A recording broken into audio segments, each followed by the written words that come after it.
Em um vilarejo esquecido no interior do Brasil, cercado por campos de milho dourado e colinas que pareciam tocar o céu, vivia um menino chamado Miguel.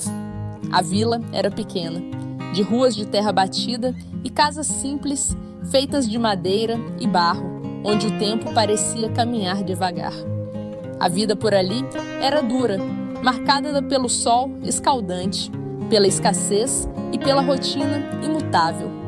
Mas entre as muitas ausências que aquele lugar carregava, havia uma presença constante e imponente. Uma árvore antiga, de tronco largo e raízes profundas, que reinava sozinha no alto de uma colina.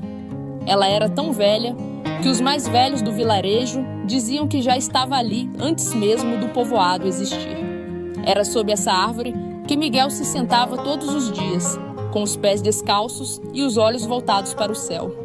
Miguel era órfão desde os 5 anos. Seus pais haviam sido levados por uma febre durante um verão cruel, e desde então ele vivia com Dona Olívia, uma senhora viúva e adoentada, que fazia o que podia para cuidar dele com o pouco que tinha. Mas mesmo diante da dor, da fome e da solidão, Miguel sorria e falava, mas não com as pessoas do vilarejo.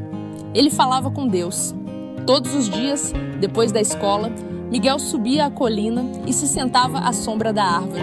Ali, longe dos olhares curiosos e dos risos debochados, ele abria o coração como quem conversa com um velho amigo. Oi, Deus, hoje o dia foi difícil, mas eu estou aqui de novo. Suas palavras não tinham fórmulas complicadas, nem pedidos impossíveis. Eram confissões de um menino que, mesmo com tão pouco, carregava uma fé imensa dentro do peito. As crianças riam dele no caminho da escola. Lá vai o doidinho que fala com o vento. Mas Miguel não se abalava. Ele acreditava com todo o coração que Deus o escutava. E mais do que isso, sentia que Deus também respondia. Às vezes com o som do vento entre as folhas, outras com um raio de sol atravessando as nuvens. Era um diálogo silencioso, mas poderoso. Um segredo sagrado que só quem tem o coração limpo consegue ouvir.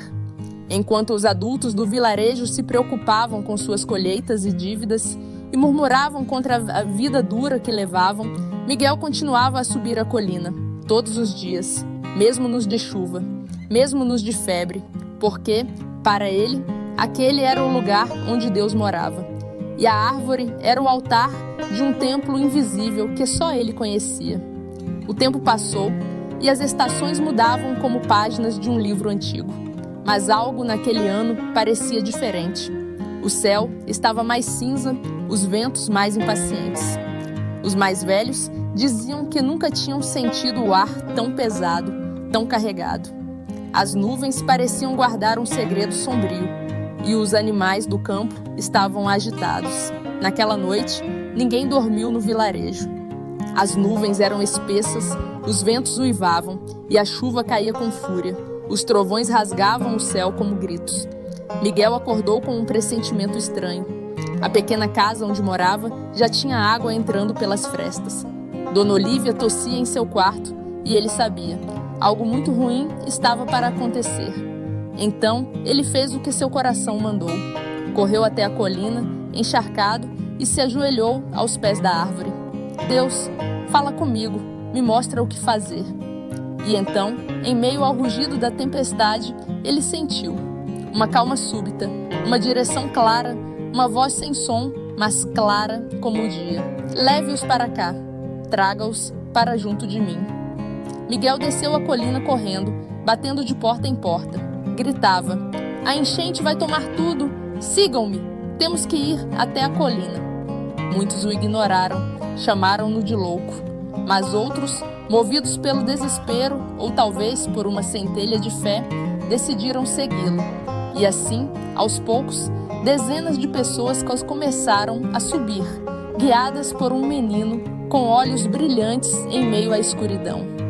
A árvore os esperava, firme, majestosa, como se tivesse sido plantada ali exatamente para aquele momento.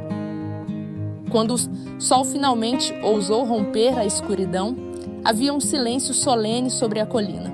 O vilarejo inteiro ou pelo menos todos que haviam acreditado em Miguel, dormia amontoado sob as raízes e sombras da grande árvore. A tempestade havia cessado, e o céu, antes carregado, agora se abria em tons dourados e celestes. Lentamente, as pessoas foram despertando. Primeiro pelas aves que voltavam a cantar, depois por um cheiro forte de lama e madeira molhada, que vinha do vale abaixo. Quando olharam em direção ao vilarejo, o que viram fez o sangue gelar. A enchente havia tomado tudo: as casas, as pontes, os pequenos comércios, tudo submerso ou destruído. Mas a colina estava intocada. E no meio da colina, firme como uma sentinela eterna, lá estava a árvore.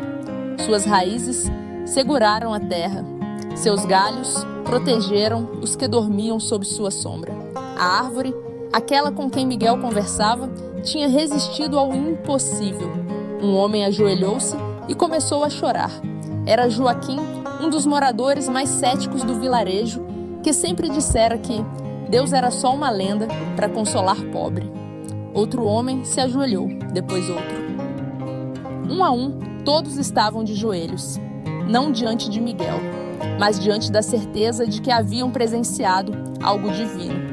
E foi então que, pela primeira vez, muitos olharam para o menino com olhos diferentes, olhos de respeito, de admiração, de fé. Miguel, de pé, com a roupa rasgada e os pés sujos de lama, não dizia nada. Apenas olhava para o céu com um sorriso discreto. Ele não precisava explicar, não precisava provar, ele apenas confiava. Nos dias que se seguiram, o vilarejo começou a se reconstruir. Com o pouco que restava, com a união que renasceu. A árvore tornou-se um ponto de peregrinação. Crianças subiam até ela com seus pais, agora contando a história do menino que falava com Deus como se fosse uma lenda viva. Mas não era lenda, era verdade. Miguel, agora mais conhecido do que nunca, recusava qualquer título ou honra. Continuava morando com Dona Olívia, que milagrosamente havia resistido à enchente e à febre, como se também tivesse sido protegida pela mesma mão invisível. A mulher passou a contar a história do menino para quem quisesse ouvir. Ele falava com Deus, sim. Todo santo dia eu ouvi. E agora vocês ouviram também, do jeito que só o coração entende. O tempo passou e a história de Miguel atravessou gerações. A árvore ganhou uma cerca, depois um banco de madeira, depois um pequeno altar. Mas o mais importante permaneceu invisível: a fé de um menino que acreditava mesmo quando tudo ao redor dizia para desistir. Dizem que, já adulto, Miguel nunca deixou de subir a colina, mesmo quando os joelhos doíam ou o vento soprava forte. E mesmo quando já ninguém mais o via, ele seguia lá, sentado aos pés da árvore, sussurrando palavras para o céu. Porque, no fim das contas, não era apenas ele que falava com Deus. Era Deus que, por meio de um menino de coração puro, ensinava o mundo inteiro a escutar de novo. E você? Acredita em milagres ou já presenciou algum? Deixe nos comentários e, se gostou da história, curta e compartilhe.